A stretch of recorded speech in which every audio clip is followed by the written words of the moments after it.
বিএনপিকে বলা হচ্ছে 30% তার সমর্থন, জামাতকে বলা হচ্ছে 26%। আচ্ছা, ইসলামী আন্দোলন বাংলাদেশকে বলছে আবার 4%। তো ইসলামী আন্দোলন বাংলাদেশের জামাত তো এখন একসাথে মুভ করছে, তাহলে ইসলামী আন্দোলন বাংলাদেশ আর জামাত যদি একসাথে হয় তাহলে কিন্তু ওরা 30 হয়ে যাচ্ছে, সমান সমান বিএনপির আর জামাতের হয়ে যাচ্ছে। এখানে এনসিপি হচ্ছে 6% অ্যান্ড আদার্স আমরা যারা আছি আমাদেরকে দেখাচ্ছে 8%। হ্যাঁ, সব মিলে আমরা আর অন্যান্য যারা আছি। তো দেখেন, আমরা আর এনসিপি যদি একসাথ হই তাহলে এটা 6 থেকে 10 থেকে 12-15 হয়ে যেতে পারে। তো বিএনপি এলাই আর জামাত এলাই যদি 30-30 হয় তাহলে মাঝখানে কিন্তু আমরা একটা ফ্যাক্টর হয়ে যেতে পারবো যদি আমরা এই অ্যালায়েন্সটা তৈরি করতে পারি। আপনি একটু আগে যে প্রশ্নটা করেছেন, তাহলে এখানে আমাদের একটা রাজনীতির একটা সূত্র পেয়ে গেলাম আমরা, যে আমরা একটা ডিসাইডিং ফ্যাক্টর হতে পারবো।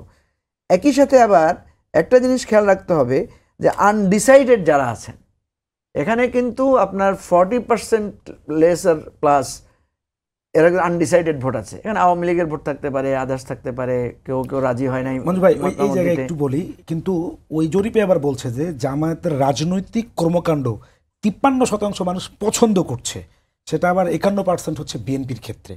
ভোটের ক্ষেত্রে তো এই 4%-এর ব্যবধান, কিন্তু কার্যক্রম তাদের যেই পলিটিক্যাল অ্যাক্টিভিটিস সেটাকে আবার পছন্দ করছে বিএনপির চাইতে আবার জামাতের শতাংশটা আবার বেশি।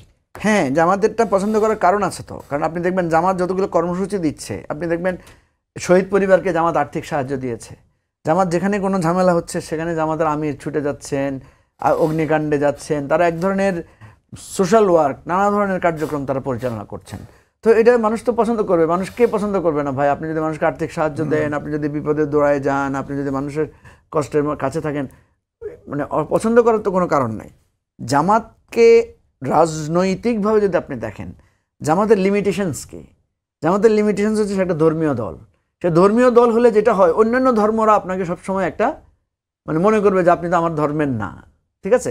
জামাত কিন্তু এটাকে সাবসিডাইজ করার জন্য সে কিন্তু এখন অন্য ধর্মের সাথেও খুব লিবারাল একটা উদার আচরণ করে। এবার হচ্ছে আপনার এরকম আবার জামাত হচ্ছে একটা শরিয়া বানাইতে পারে, কিন্তু জামাত একটা শরিয়া ভিত্তিক দল। তো যারা একটু শরিয়ার বাইরে আছে তারা মনে করে যে আমার তো এই দলে স্কোপ নাই, নারীরা, তারপর ধরুন অন্যান্য কমিউনিটি যারা আছে যারা কিছুটা অত কঠোর ধর্মীয় নীতি মানে না।